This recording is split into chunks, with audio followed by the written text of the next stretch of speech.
tarde a todos e a todas. Vamos dar início ao trabalho desta tarde com alguns avisos.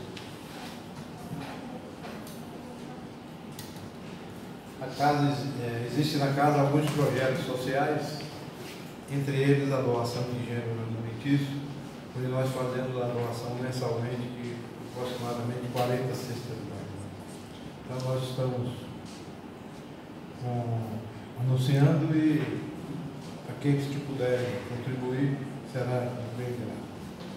Temos também um outro projeto que é o Enxoval do Bebê, que acontece trimestralmente. E também estamos abertos para doações.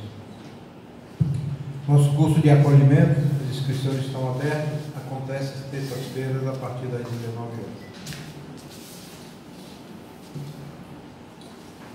Temos como novidade, nos dias 2 e 3 de maio, vai acontecer aqui nessa área do nosso foyer, né? Feira de artesanato, onde acontecerá nos dias 2 e 3 de maio, a partir das 9 horas, onde nós vamos expor os trabalhos feitos pelos nossos trabalhadores e é mais uma fonte de receita do nosso grupo. Feito isso, vamos proceder à leitura de um texto. O livro é Fonte Viva, psicografado por Francisco Xavier, pelo Espírito de Emmanuel. Coraça da Caridade. Paulo foi infinitamente sábio quando aconselhou a coraça da caridade aos trabalhadores da luz, em favor do êxito desejável na missão de amor a que nos propomos, em companhia do Cristo.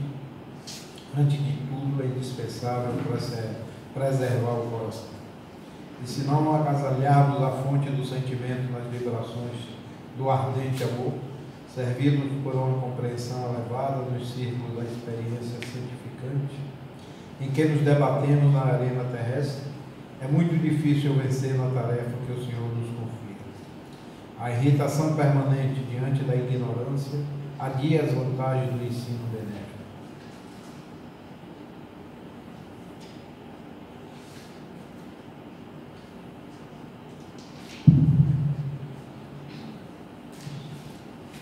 A indignação excessiva perante a fraqueza extermina os germes frágeis da virtude. A ira frequente no campo da luta pode multiplicar-nos inimigos sem qualquer proveito para a obra que nos devotamos. A severidade demasiada à frente de pessoas ainda estranhas aos benefícios da disciplina faz-se acompanhar de efeitos contraproducentes por escassez de educação no meio que se manifesta. Compreendendo assim que o cristão se acha no verdadeiro estado de luta, em que por vezes somos defrontados por sugestões da irritação intemperante, da indignação inoportuna, da ira injustificada ou da severidade destrutiva, o apóstolo dos gentios receitou-nos a coraça da caridade, por sentinela defensiva dos órgãos centrais de expressão da vida. É indispensável armar o coração de infinito entendimento fraterno para atender ao ministério que nos empenhamos. A convicção e o entusiasmo da fé bastam para começar honrosamente, mas, para continuar o serviço e terminá-lo com êxito, ninguém poderá prescindir da caridade paciente, benigna e invencível.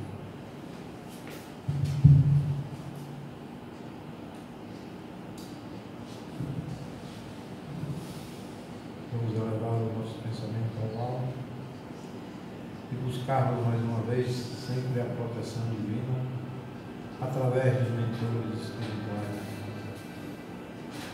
para que possa continuar nos assistindo diuturnamente e pontualmente nesta missão desta casa. Inicialmente inspirando o nosso irmão palestrante, nós outros, para que estejamos sempre receptivos aos novos ensinamentos e a boa nova.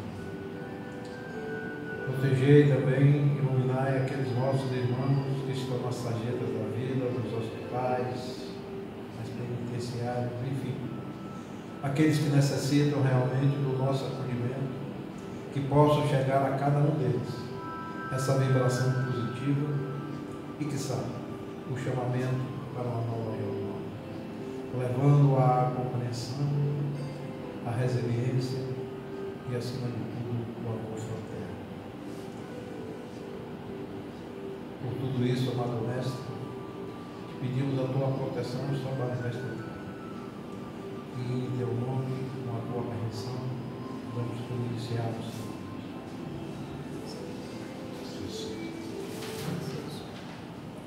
O tema central de hoje é o Espiritismo, personalidades, fatos e obras. E o tema de hoje, especificamente, Allan Kardec e a revelação e uma nova lei. Allan Kardec, a revelação e uma nova lei. Através do nosso companheiro Paulo de Tarso. Meus irmãos, boa tarde, muita paz. Que a paz do nosso querido Mestre esteja em nossos corações, que a espiritualidade boa, amiga, que nos ajuda na divulgação da doutrina espírita, esteja conosco nesse instante, nos trazendo paz e luz no coração. Vocês estão bem? Vocês gostam de sentar aí no fundo assim, porque vocês vão pirraçar? Entendi. Muito bem. Bom, gente, todos sabemos aí, né, pelas mídias, redes sociais e também pelo conhecimento que temos nas casas espíritas e nos estudos de cada um, que essa semana foi uma semana bastante especial para a doutrina espírita. Tivemos duas datas importantes aí nessa semana, que foi o domingo passado, que foi o dia 15, né? E nós tivemos 160 anos de O Evangelho segundo o Espiritismo. E na quinta-feira, dia 18, os 167 anos de publicação do Livro dos Espíritos. Então são duas datas importantes que estão sendo comemoradas aí dentro do movimento. E é interessante a gente relembrar um pouco a construção desse material, porque se a gente fala de espiritismo hoje e a gente acredita no espiritismo, se nós estamos aqui hoje à tarde, é porque de alguma forma aquele trabalho rendeu seus frutos e nós somos resultado dele. E eu acho que cabe revisitarmos aí sobre um olhar, talvez um olhar diferente do usual. E para fazer essa viagem, eu vou pegar um avião imaginário de Silvino Canuto Abreu. Ele propõe exatamente isso, que nós pegássemos, ele fazia essa provocação, quando ele falava sobre a tradição histórica do Livro dos Espíritos.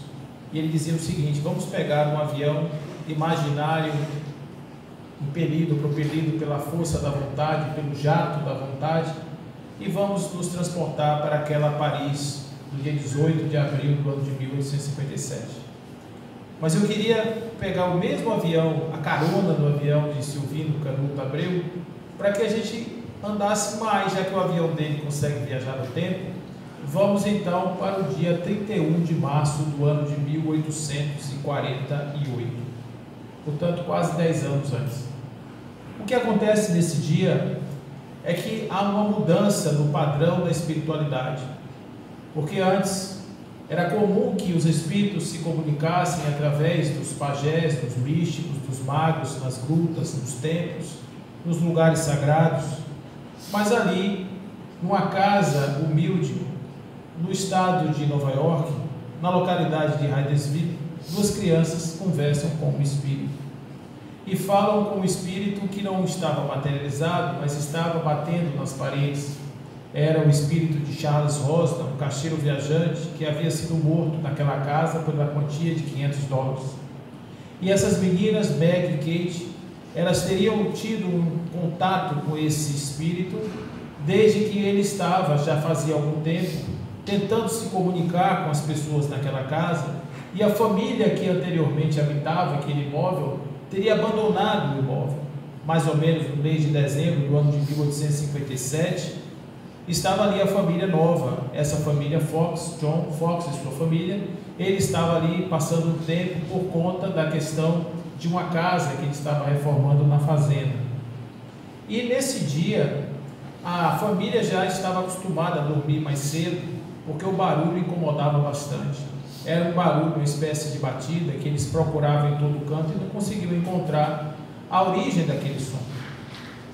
Foi justamente quando as meninas começaram a perguntar: se o split foot, o seu pé rachado, faça o que eu faço.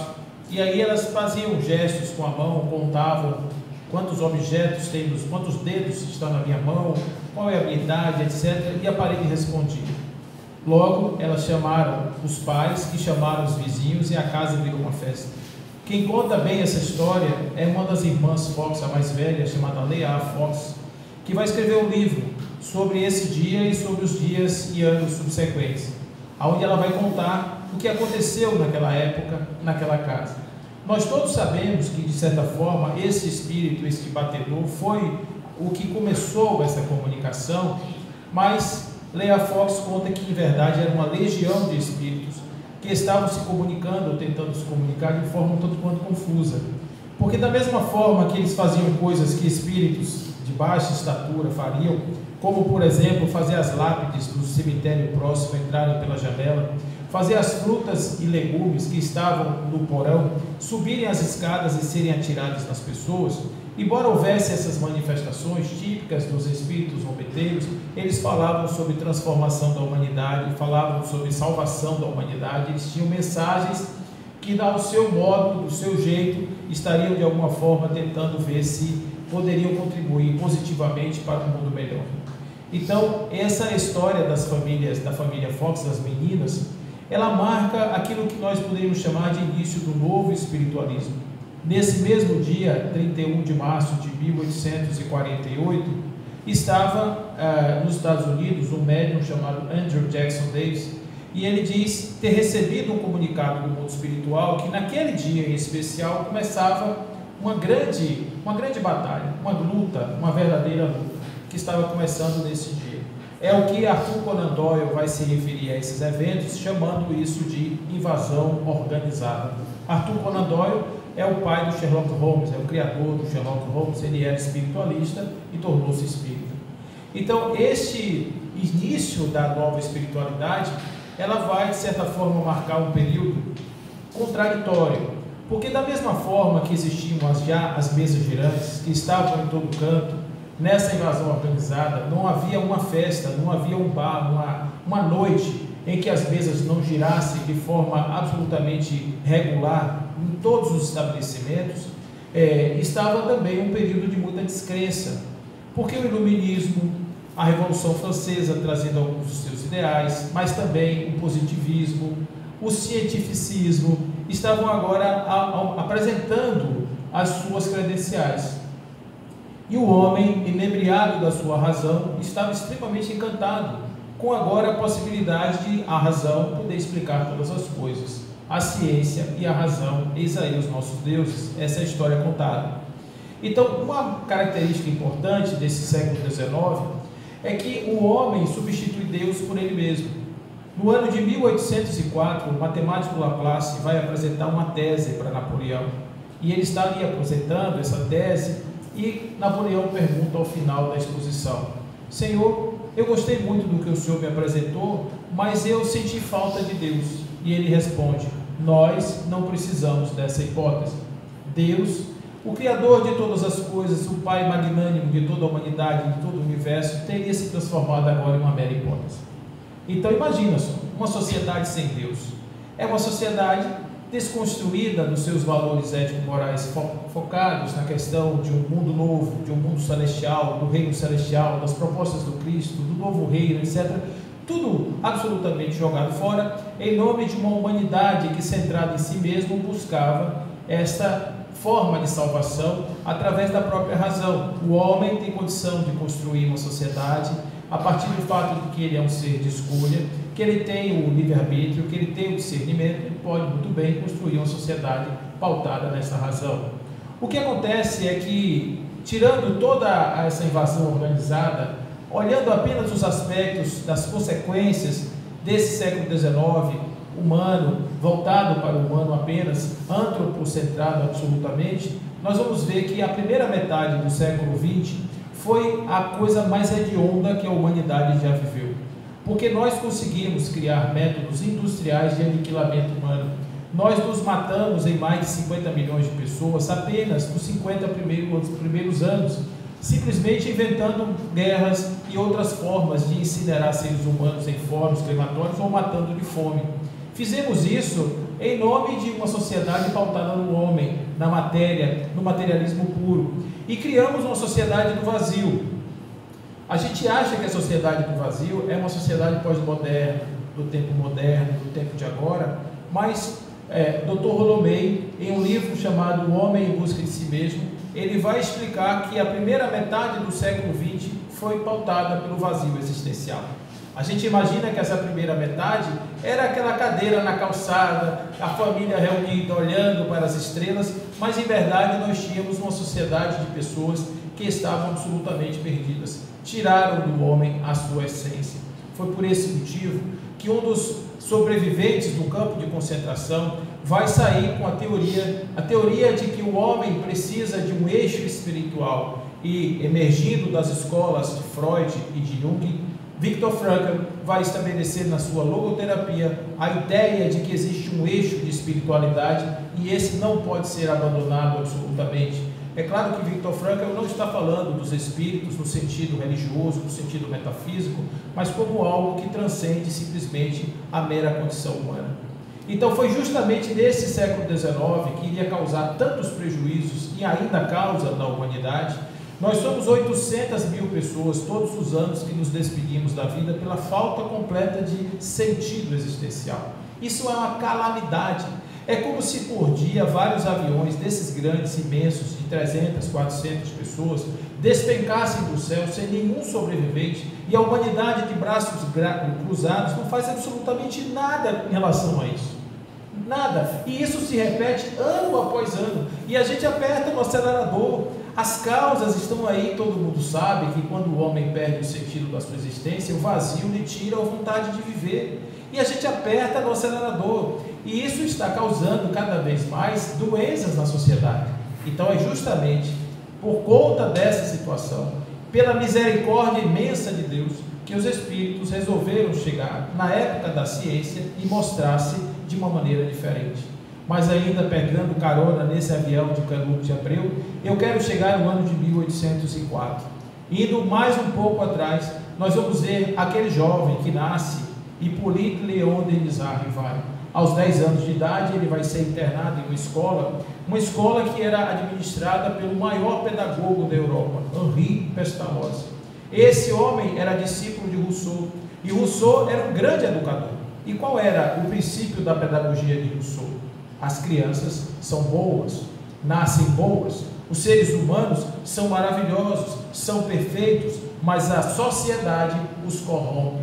Então, o que nós precisamos fazer? Separar as crianças da sociedade para que elas adquiram, na sua condição de formação, a resiliência necessária para depois serem inseridas no mundo e no momento em que elas sejam colocadas no mundo, elas não sejam contaminadas por nós, os contaminados já pela corrupção do mundo.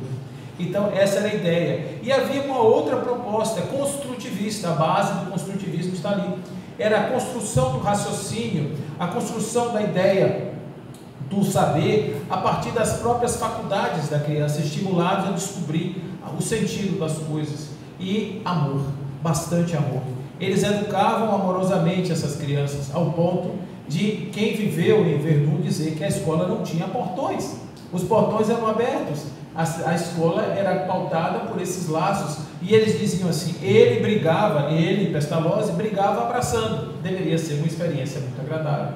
Essas crianças eram formadas como polímatas, era um liceu polimático, e como polímatas elas sabiam de tudo. Elas estudavam as questões dos astros, da formação do planeta, da biologia, da química, da física, das matemáticas. Eles estudavam gramáticas, eles eram muito plurais nos seus saberes. É por isso que esse jovem, aos 20 anos de idade, ele volta para Paris e com 20 anos de idade ele resolve iniciar o seu próprio liceu. Eu faço uma pergunta para vocês aqui. Quantos jovens de 20 anos vocês conhecem hoje que teriam a maturidade para formar um liceu polimático? Para estabelecer as bases de um processo de educação, assumir a responsabilidade de educar crianças? em uma época tão difícil? Poucos, não é? Para vocês terem ideia de como era, pois não? Tem que ter dom. Tem que ter dom. Pois é, e a maturidade também, né? Ele tem que ser desenvolvido para isso, porque o dom às vezes demora um pouco. A gente até tem, mas não foi estimulado, e aí demora um pouco de acontecer. O que eu quero dizer é que ele estava com a sua potência atualizada, ou seja, ele estava realmente com capacidade de fazer o que ele fez. Então ele vai desenvolver essa atividade, isso é por volta aí do ano de 1824, ele está desenvolvendo essa atividade pedagógica e mais ou menos aí, alguns anos depois, já como professor, ele vai conhecer a sua doce Gabi, Amélie Gabrielle Baudet, que é a sua esposa, com a qual ele vai constituir a sua família de 2 pessoas. Mas é importante na construção do personagem Kardec, que a gente entenda que esse homem foi totalmente pautado para ser um codificador. Olha como a vida dele é interessante. Ele estuda em Verdun, ele se capacita como professor, volta a Paris, abre um liceu pedindo dinheiro a um tio. Ele pediu 45 mil francos ao senhor Duhamel, que era o seu tio. O tio emprestou 45 mil francos, só que ele era viciado em jogos. E ao longo desses anos, que vão ser os anos em onde Rivail vai estabelecer as bases do seu liceu, ele vai falir. Ele vai falir e vai voltar para Rivail e vai dizer assim: meu sobrinho, aqueles 45 que eu te emprestei, você me devolve? E ele não tinha o dinheiro. O que é que ele fez? Ele, mais uma vez, dando prova do seu caráter, ele vendeu a sua escola por 90 mil francos, entregou 45 mil francos para o tio e ficou com 45 mil. Muito bem, ele com 45 mil podia muito bem fazer um novo liceu. Só que acontece um fato, que às vezes as coisas não são do jeito que a gente pensa, e a gente passa e pensa que foi uma desgraça que aconteceu, mas é o nosso destino sendo costurado. E olha só que notícia interessante, aparece um amigo e diz assim para ele: Rivail, me empreste os 45, eu vou aplicar.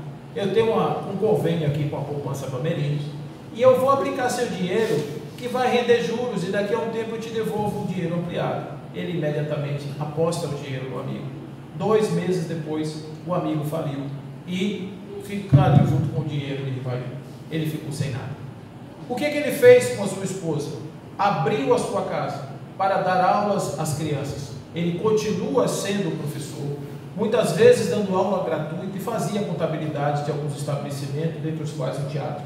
E ele vai fazer isso durante muito tempo. Todos os problemas humanos que os seres humanos normais têm, ele tinha. Ele tinha problema com contas a pagar, ele ficava preocupado com como é que seria o seu futuro, a dignidade. Embora Amélie fosse uma senhora que tivesse uma família abastada, tivesse tido até alguma herança, mas eles não conseguiam usufruir dessa condição, e eles estavam vivendo como uma pessoa normal vivia, pela luta, pelo trabalho de todos os dias. Mas isso vai mudar. Isso vai mudar porque no ano de 1854 ele recebe a visita de um amigo chamado Senhor Carlotti, que vai convidá-lo e vai falar para ele de umas reuniões que existiam e que as mesas giravam.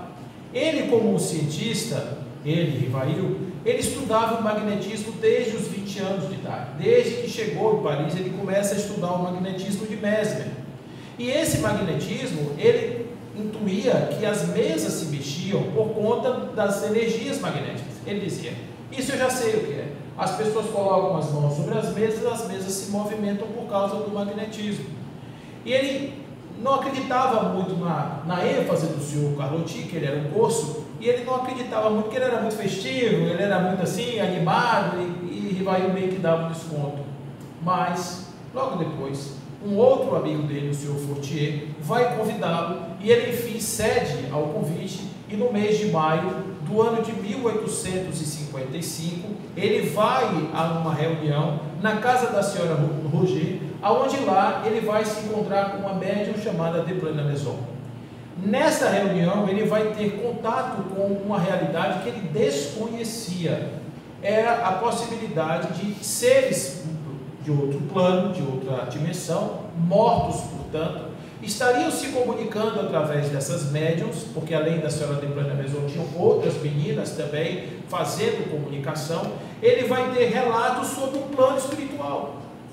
Então, o que ele faz nessas reuniões? Ele, ao invés de fazer as perguntas, eu estou no caminho certo? Como é meu nome? Quantos irmãos eu tenho? Essas perguntas tolas, que graças a Deus a gente não faz mais. Ele fazia perguntas sobre os astros, sobre a constituição da Terra, ele fazia perguntas sobre a metafísica, sobre filosofia. Ele tinha muito acervo e ele perguntava muito sobre essas coisas. E perguntava mentalmente em vários idiomas, porque ele era também poliglota.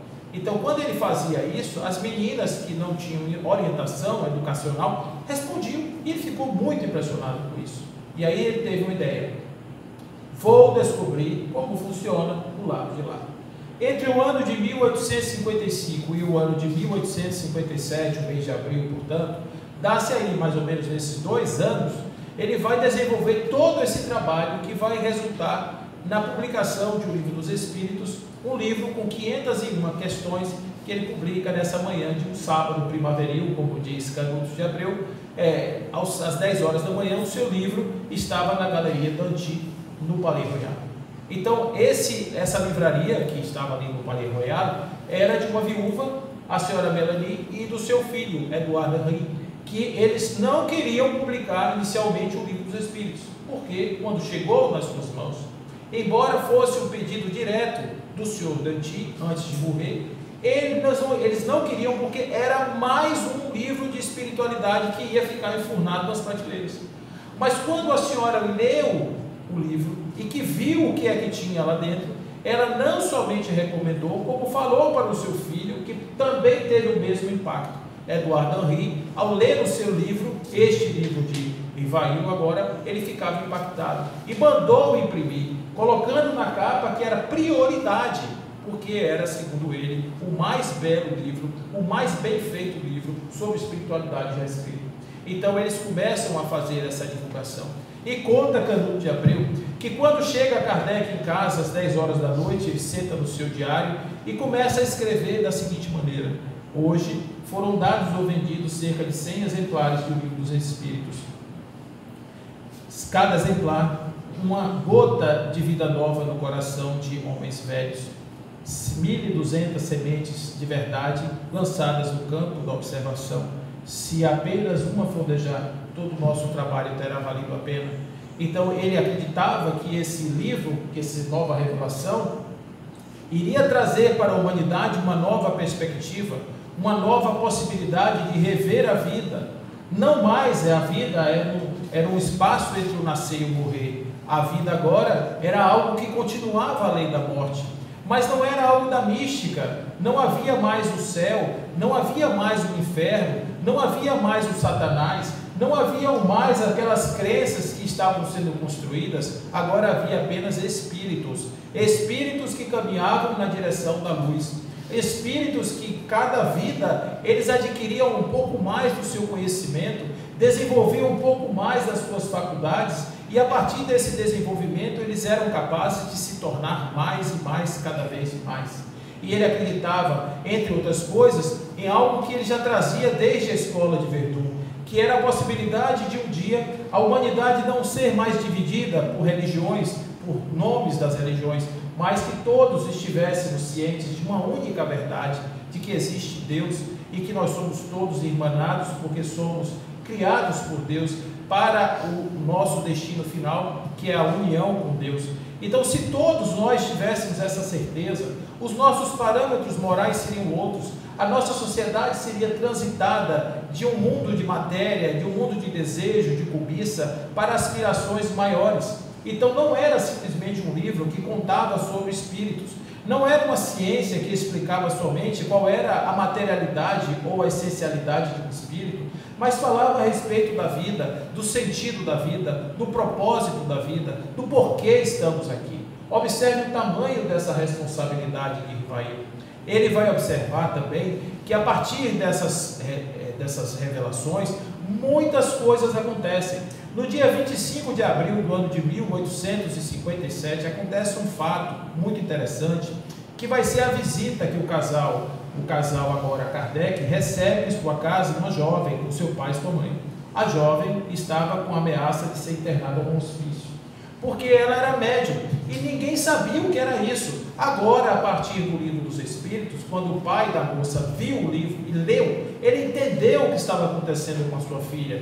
Ela já havia publicado 2 livros de psicografia, um falando sobre Joana d'Arc e outro falando sobre o rei Luís.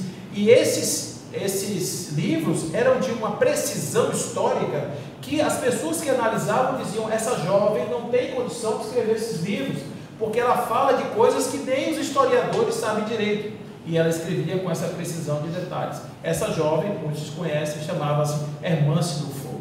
Hermance Dufour, para quem não sabe, foi médium da 2ª edição de O Livro dos Espíritos. A Ruth Celine Jafé e sua equipe foram as médiuns da primeira etapa, mas houve uma certa, digamos, uma certa rusga, porque as mocinhas queriam seus nomes listados no livro. E Kardec, para poupá-las de qualquer tipo de imagem negativa, evitou citar o nome dos médios. Ele sempre bota senhora V, senhora X, senhor N, ele nunca bota o nome da pessoa. E claro que quem estava lá vendo aqueles livros sendo vendidos agora, achavam que ele estava usurpando os nomes e o trabalho das pessoas. Isso gerou um certo problema, coisas humanas. E aí foi Hermance quem ajuda Kardec a fazer a complementação desse livro, que vai ser publicado no ano de 1860. Mas a Kardec não parou aí, porque ele tinha uma preocupação. Ele queria que as pessoas não somente soubessem o que são, porque havia Deus, havia agora o Espírito, havia agora a imortalidade da alma, a comunicabilidade entre vivos e mortos, a reencarnação, havia pluralidade dos mundos habitados. Tudo isso devidamente comprovado através de muito aprofundamento que ele vai fazer em todas as questões que ele aborda. Mas no ano de 1861 ele vai publicar o Livro dos Médiuns. O que era o Livro dos Médiuns? Era um manual de instruções de como fazer uma reunião mediúnica, de como fazer um encontro entre pessoas e espíritos, sem que houvesse o risco dessas pessoas estarem correndo no misticismo ou até mesmo na zombaria, recebendo espíritos maus como se fossem espíritos bons, ou fazendo reuniões desordenadas. Kardec vai apresentar toda a dinâmica de uma reunião mediúnica no Livro dos Médiuns. E ele vai apresentar também um fenômeno que nós hoje conhecemos, como chamamos, como ele também chamava, de obsessão. Mas a obsessão é algo interessante, porque a obsessão nada mais é do que um fenômeno mediúnico como outro qualquer. Então, quando o médium está dando ali a comunicação, o princípio da incorporação espiritual é exatamente o mesmo que ocorre na obsessão.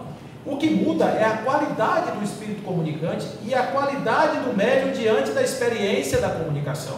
Porque na obsessão, o médium não tem a consciência de que está sendo obsidiado e é conduzido pelo espírito a agir como se fosse ele. E aí, com isso, ele cai naqueles graus da obsessão simples, da fascinação, da subjugação, da possessão, que foi muito bem explicado por Allan Kardec. Então, ele explica que a retidão moral do médium, a qualidade do médium, o espaço que deve ser feita essa reunião, é um espaço de muito cuidado, que nós não podemos fazer reunião assim, na beira de um bar, como faziam antes aquelas pessoas que rodavam nas mesas. Nós tínhamos que criar toda uma ambiência, uma preparação. Ele começa a desenvolver esse grande conjunto que depois vai ser aprimorado por outros espíritos, como André Luiz, que vão falar muito sobre essa ambiência do mundo espiritual. Isso Kardec faz no ano de 1861.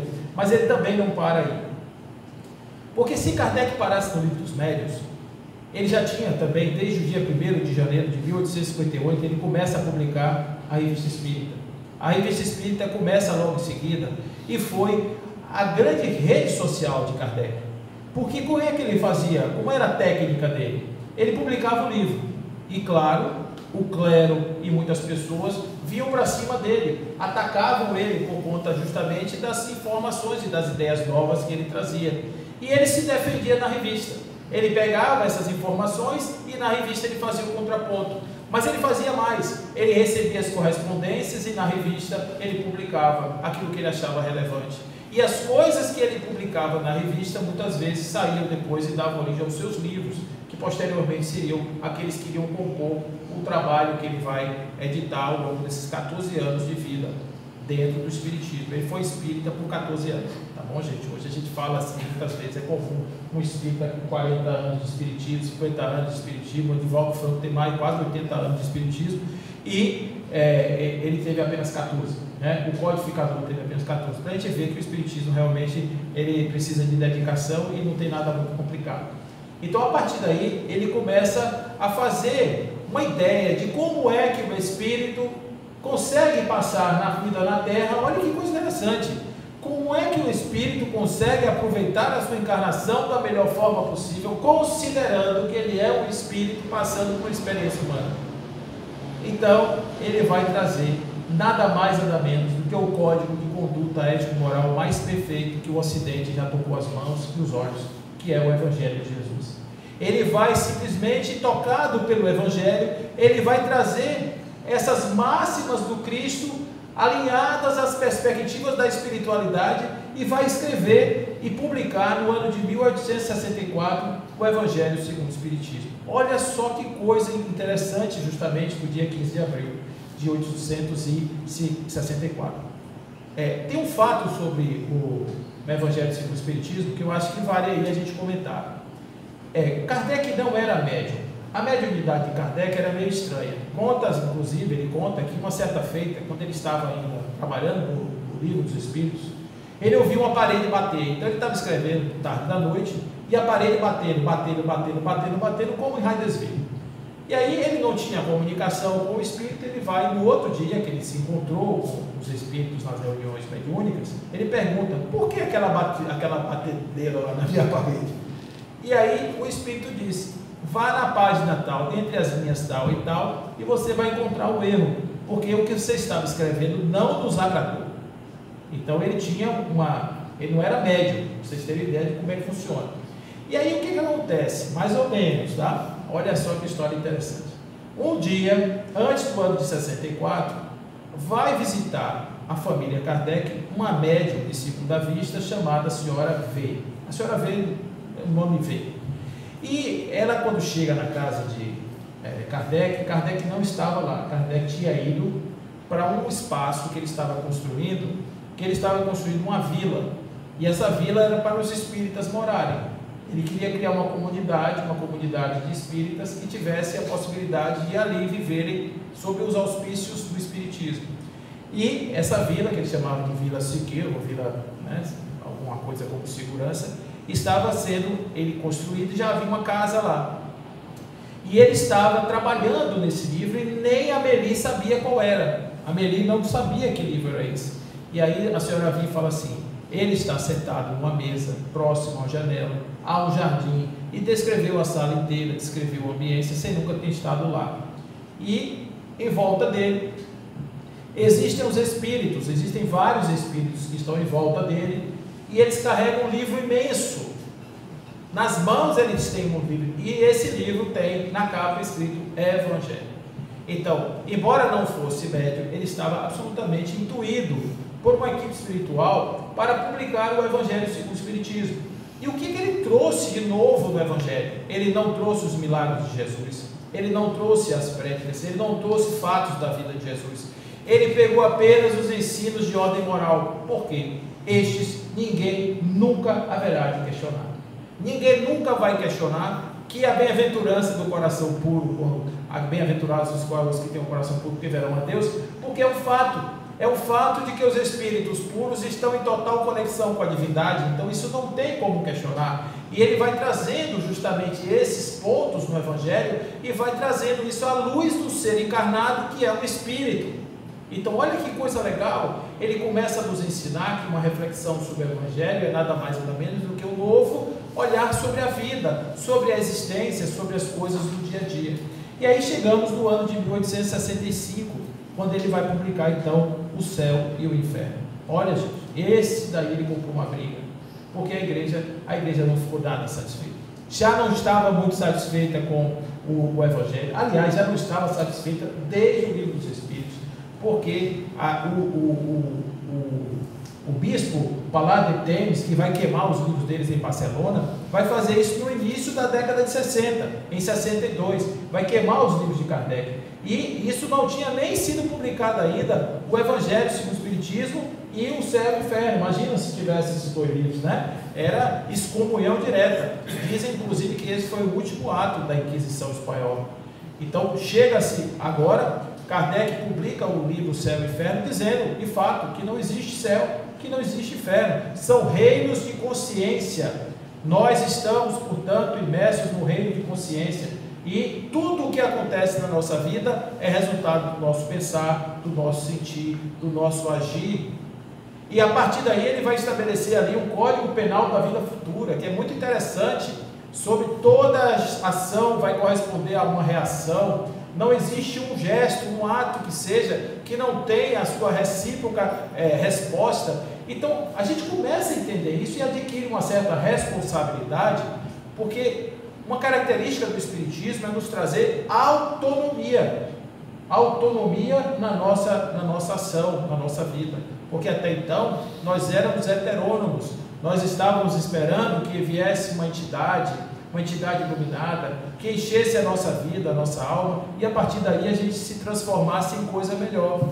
Agora nós estamos sendo empoderados de uma ação que existe no Espírito, que o Espírito é a força divina, é o elemento da inteligência, é a individualidade da inteligência do universo. Esse Espírito que assim se manifesta está ali pronto para eclodir na sua ação de existir a partir das suas potências. Que coisa maravilhosa para um ser humano que achava-se perdido. Agora ele começa a olhar e dizer o seguinte: eu não sou carne que pensa, eu não sou um bolo de carne sem futuro, eu sou uma existência eterna, eu tenho a possibilidade de não morrer e continuar existindo. Portanto, o meu viver agora é o plantio da colheita do amanhã. Então eu preciso trabalhar a mim mesmo. Dormir sobre essa realidade é desperdiçar uma encarnação, é jogar fora a grande bondade de Deus, que é conceder ao espírito ignorante e simples a possibilidade de ele transitar para uma realidade melhor.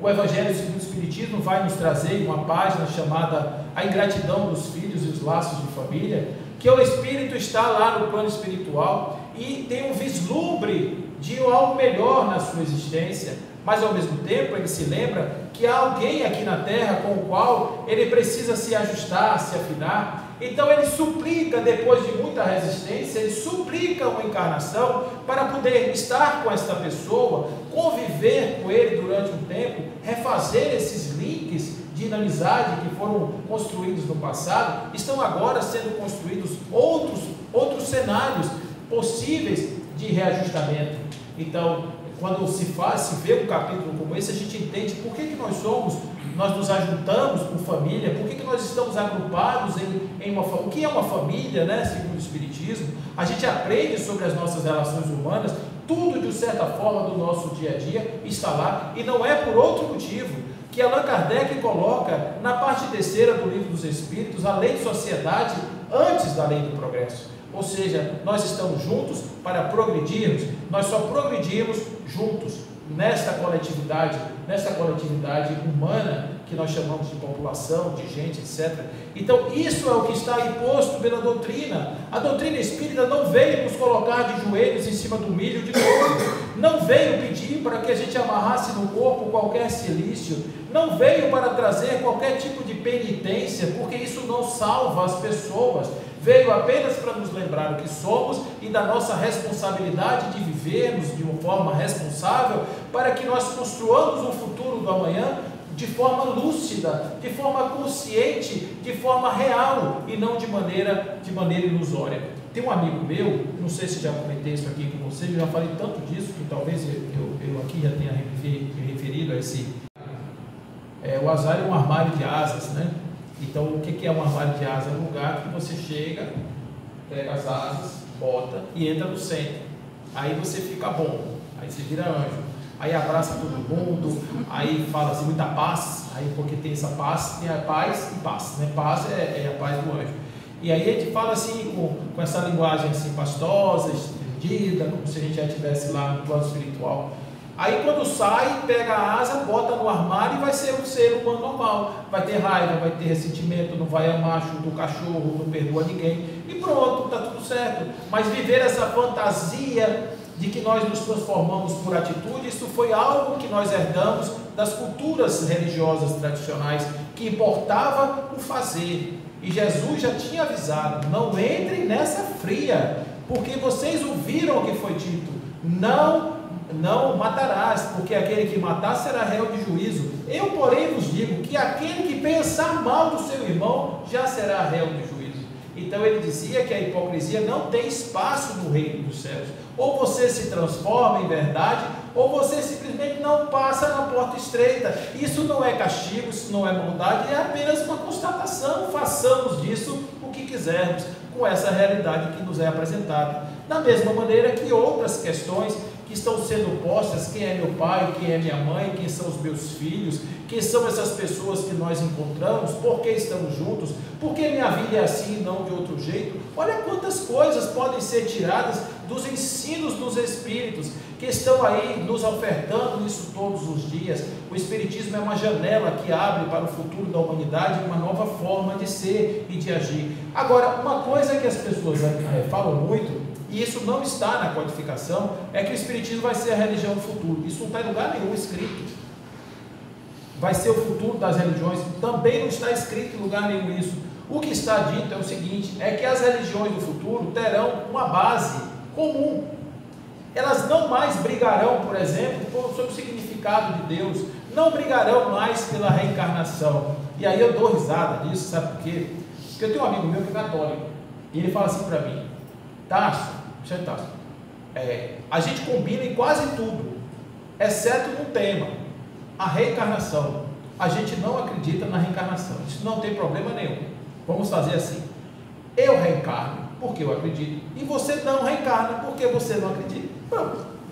Agora trabalhe direito nessa vida, já que você não vai reencarnar, porque o seu destino é eterno. Você será o que você conseguir ser nessa vida e pronto. Eu ainda não. Eu serei esse ser miserável que eu sou, vou errar muitas vezes, vou cair, claudicar, e Deus vai me dar outras oportunidades. Mas como você não quer, você fica do jeito que você está. Tudo bem assim? Aí ele ficou olhando assim, como que ele assim, né? Aí eu falei para ele: ó, tem outra coisa. Você já viu no seu livro, na Bíblia, tem uma coisa lá que deve ter na minha também, que é o Monte Tabor. No Monte Tabor existe uma passagem onde Jesus está se encontrando ali com dois indivíduos em cima do monte, que é Elias e Moisés. Elias já tinha morrido naquela época 800 anos antes, e Moisés tinha morrido, tinha 1400 anos, portanto eram espíritos. Então o que a gente está vendo ali em cima do Monte Tabor? A imortalidade da alma e a comunicabilidade entre vivos e mortos, porque Jesus estava vivo e eles estavam mortos. Então ali tem dois fundamentos da doutrina espírita. E quando ele desce o monte, estão ali Pedro, Tiago e João, que era a tríade que acompanhava ele sempre, e pergunta assim para ele: mestre, não deveria vir primeiro o Elias para depois vir o Messias? Porque na cabeça dele tinha trocado, o Messias tinha chegado e o Elias só chegou depois. E ele disse: em verdade o Elias já veio e ninguém reconheceu. E Mateus, para não ficar dúvida, disse: todos entenderam que ele falava de João Batista. Então a reencarnação está na Bíblia. Você não enxerga e não lê se não quiser, ou arranca as páginas, ou então você chega ali e passa por baixo de Mateus e diz assim: Mateus falou isso, mas esquece Mateus. Nesse dia Mateus estava cheio de moço. Então pensa-se de uma forma que a gente na verdade está falando de algo que é comum a tudo. É um conhecimento milenar. O Espiritismo não inventou reencarnação, não inventou comunicação mediúnica, não inventou reunião mediúnica, não inventou nada. A única coisa que Kardec fez foi pegar esse conhecimento disperso, condensou, compilou e nos apresentou. Como ele era um professor de crianças, nos apresentou para nós que somos crianças espirituais, aprendemos o que é que significa ser humano vivendo nesse planeta. Então a partir daí a gente tem esses livros publicados, que vai culminar no ano de 1868 na publicação da Gênesis, Milagres e Predições, que ele publica esse livro falando de novo sobre Deus, como uma revisão do conceito de Deus.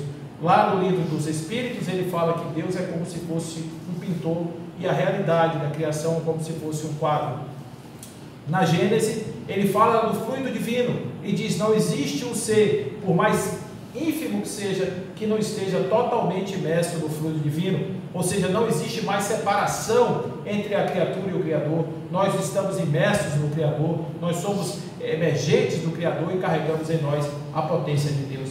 Por isso Jesus dizia: vós sois Deus. Então nós temos aí todo esse conjunto de conhecimento para que a gente possa tomar o cuidado de não fazer ou não ferir as bases desse grande trabalho que foi realizado por Allan Kardec durante seus 14 anos de trabalho, e mais, por Amélie, nos anos que seguiram a morte de Kardec, naquele 31 de março de 69, e observe o mesmo dia de Heidesville, 31 de março, ou seja, 31 de março de 48 a 31 de março de 69, esse é um grande ciclo na humanidade, é um ciclo que começa em Heidesville e termina na morte de Allan Kardec, naquele dia 31, de manhã também, quando ele vai receber uma correspondência na porta de sua casa, ele tem um AVC e morre, ele morre fulminado basicamente. E naquele mesmo dia que ele foi enterrado, Amélie sai praticamente ali do cemitério e vai com sua equipe distribuir comidas aos pobres na rua. Observe que ela não foi afetada mais pela perda do marido, porque ela estava já no movimento de tudo aquilo que eles construíram. Então ela vai defender o Espiritismo depois. Amélie é uma pessoa que nós deveríamos estudar mais. Nós deveríamos compreender mais o trabalho dela, porque ela foi uma grande defensora dos pilares do Espiritismo. E hoje eu vejo ex-espíritas, pessoas que se desiludiram com as fantasias que projetaram sobre sua realidade espiritual, sobre aqueles que simplesmente foram contaminados pelos besouros da modernidade e não tiveram a paciência de esperar o conhecimento novo sedimentar e ser confrontado com o conhecimento anterior, e hoje são verdadeiros detratores da doutrina, falando que a doutrina espírita é racista, é horrível com gêneros, trata mal as pessoas, coisas horrorosas que eu fico perguntando assim, irmão, onde é que você deu isso? De onde você tirou esse absurdo? Mas justamente a falta da leitura, a questão dogmática com que muitas vezes as pessoas abraçam essa literatura, fazem com que o Espiritismo ainda não seja aquilo que ele pode ser, porque ele pode ser muito mais no dia que nós tivermos a capacidade não só de fazermos reflexões mentais, racionais a respeito dos seus ensinamentos, mas sobretudo sejamos capazes de nos transformar a partir dos seus ensinos, sejamos capazes de nos transformar nos verdadeiros livros vivos de Kardec, as cartas vivas de Paulo, os evangelhos vivos de Jesus, sermos capazes realmente de dizer, Kardec, valeu, eu não sabia, agora sei, o que é que eu sou, o que é que eu faço aqui nessa terra, qual é o meu papel, qual é o meu destino, e que minha vida é maravilhosa, seja lá quanto for, dure quanto durar, a minha vida é espetacular, porque eu sei porque eu estou aqui, eu sei qual é o papel da minha existência, e quando assim não for mais, que eu parta para o mundo espiritual, levando a certeza do meu trabalho, do meu dever cumprido, e assim todos nós podemos fazer, se nós tivermos a compreensão de que o Espiritismo não veio para salvar as pessoas, simplesmente pelo fato de sermos espíritas, não veio nos trazer asas artificiais, não veio nos transformar em santos de pés de barro, veio fazer com que nós alargássemos a nossa consciência para compreender o que somos, realidade humana e espiritual. Vivermos esse grande pragmatismo do Espírito aqui na Terra, na certeza do que somos. O mundo poderá ser muito melhor no dia que nós começarmos a exercitar as potências que nós temos na alma. Por isso, falo como Paulo, o de verdade, desperta tu que dormes, desperta desse sono profundo que faz com que simplesmente a alma fique anestesiada das novidades da vida e assim inebriada pelos prazeres do corpo. Dados os nossos estágios ainda primários de desenvolvimento, sejamos atraídos pela terra e deixemos o lado espiritual apenas para os nossos pequenos encontros nas casas espíritas ou nos momentos que estamos em oração. A nossa querida Joana de Ângeles vai nos dizer que a oração é um mecanismo mágico que faz com que nós superemos todas as dificuldades da vida, nos momentos em que Deus se afasta de nós, nos momentos em que nós nos sentimos na noite escura da alma, nós nos abracemos na oração e procuremos nela fazer o contato e dizer assim ao amado, amado, sei que nesse instante tu te escondes de mim, tu te escondes de mim porque sei que queres que eu, através da minha ignorância e da minha boa vontade, vá ao seu encontro, e por esse motivo peço apenas uma fibra de luz para iluminar o meu caminho, e por essa fibra de luz transformarei no sol que vai aquecer o meu coração, porque sei que o meu encontro contigo será o derradeiro estágio da minha caminhada, e todos nós podemos fazer isso, todos nós podemos nos transformar assim, com a fé e a certeza de que nós somos espíritos e estamos caminhando para Deus.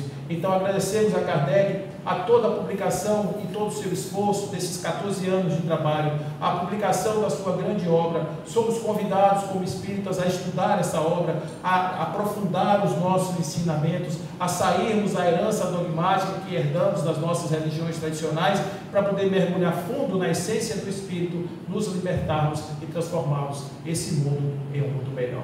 Fiquem em paz, em nome de Deus, que assim seja.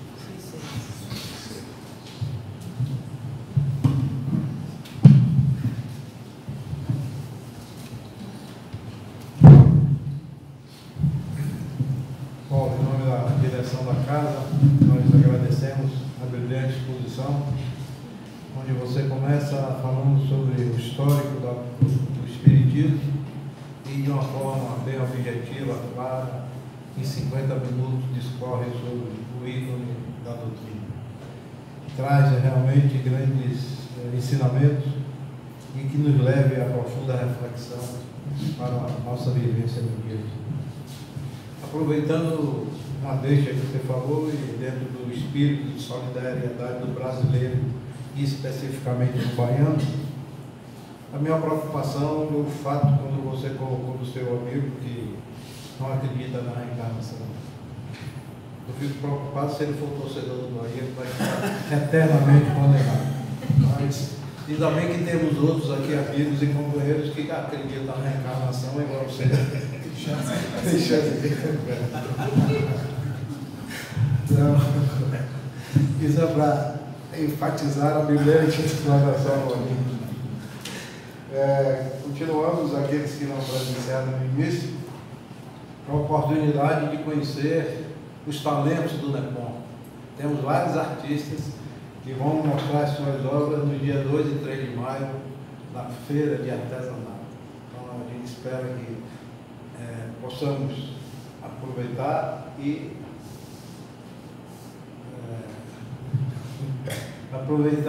dar o apoio a essas brilhantes artistas. Temos um curso também, reforçando no início, já em andamento, curso de acolhimento dos projetos sociais, do lucro, né, da cesta básica e da noite oval do bebê.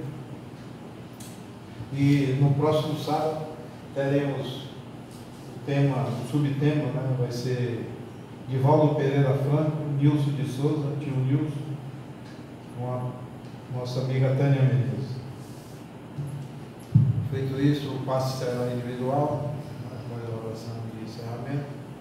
Vamos agora nos debruçar para tentar continuar nessa conexão com o alto. Amado Mestre, só nos resta agradecer pelo grande presente que nos concedeu nesta tarde. Iniciamos com a leitura do texto que nos exorta a falar sobre um dos pilares da doutrina espírita, a caridade. Conhecemos e sabemos que fora da caridade não há salvação. E damos continuidade com a palestra do nosso irmão, que nos fala sobre a doutrina e basicamente sobre esse grande ícone, Allan Kardec, que nos traz e nos mostra de uma forma bem sucinta como essa doutrina é transformadora, que nos leva à esperança e ao otimismo, e que mesmo sendo imperfeito, mesmo cometendo sucessivos erros, a misericórdia divina nos mostra e nos concede a oportunidade de repararmos a cada dia, a cada momento. Portanto, saiamos daqui confiantes, mas sim dispostos a nos modificar, a buscar esses ensinamentos, o Pentateuco, as obras que nos mostram e que nos conduz à perfeição, o melhor, nos aproxima da perfeição, que a perfeição é só o mestre, o grande mestre. Mas é dito também por ele, que somos deuses, somos uma partícula do Pai. Que possamos aproveitar essa palavra e realmente nos debruçamos sobre ela, e que possamos entender que não há obra, que não há fé sem obra, e que possamos exercitá-la no dia a dia, no nosso trabalho, nos nossos lares, enfim, sejamos e nos colocamos à disposição para sermos um ceareiro do bem, um ceareiro da luz. Por tudo isso, amado Mestre, te agradecemos. Em teu nome e com a tua permissão, damos por isso, damos por encerrado a primeira etapa desse ano. Muita paz, que possamos ir para o nosso lar em paz. Que Deus nos abençoe.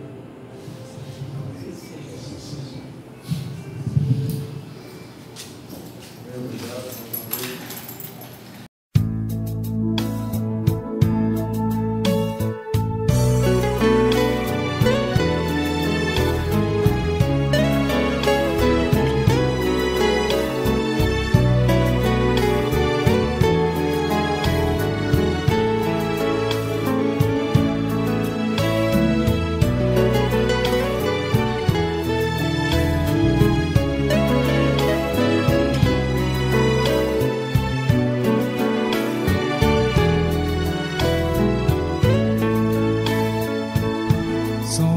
Companheiros, amigos, irmãos, que vivem alegres pensando no bem. A nossa alegria é de bons cristãos, não ofende a Jesus, não fere a ninguém. A nossa alegria é bem do Evangelho, vibra e contagia, da criança ao velho, mesmo entre perigos, daremos as mãos, como bons amigos, como bons cristãos, sempre ombro a ombro, sempre lado a lado, vamos trabalhar com muita alegria pelo Espiritismo mais cristianizado, pela implantação da paz e harmonia. A nossa alegria é bem do Evangelho, vibra e contagia,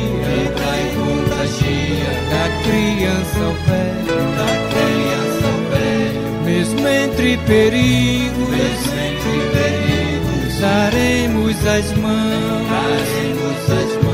como bons